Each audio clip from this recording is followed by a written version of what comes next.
মোবাইলের টাচ কাজ করে না, মোবাইল স্লো হয়ে গেছে, মোবাইল দিয়ে কোনো কিছু করা যায় না, মোবাইল মাঝে মধ্যে হ্যাং করে, এরকম সমস্যা যদি আপনার থেকে থাকে কীভাবে সমাধান করবেন এই ভিডিওটিতে জানতে পারবেন। আমি এই ভিডিওটিতে মূলত মোবাইলে হ্যাং করা এবং মোবাইলের টাচ ঠিক মতো কাজ না করা এই সমস্যার সমাধান কীভাবে করতে হয় এই প্রসেসটি দেখিয়ে দেবো। আশা করি সম্পূর্ণ ভিডিও জুড়ে থাকবেন।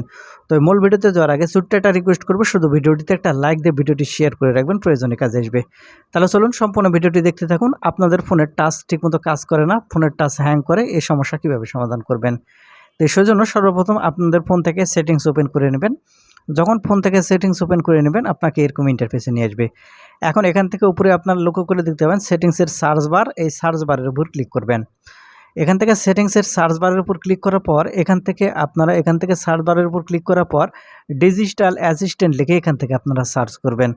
আমি আবারও বলতেছি, এখান থেকে আপনারা এই ডিজিটাল অ্যাসিস্ট্যান্ট এটা লিখে এখান থেকে আপনারা সার্চ করবেন। তাহলে এখানে দেখতে পাবেন ডিজিটাল অ্যাসিস্ট্যান্ট অ্যাপ এটা চলে আসবে। আপনারা এখান থেকে ওপেন করবেন। ওপেন করলে দেখতে পাবেন এখানে আপনার এই 2 এনেবল বাটন কিন্তু এখান থেকে অন হয়ে থাকতে পারে। আপনি যে কাজটি করবেন, এখান থেকে 2 এনেবল বাটন যদি অন হয়ে থাকে আপনারা এই 2 এনেবল বাটনটি এখান থেকে আপনারা অফ করে দেবেন।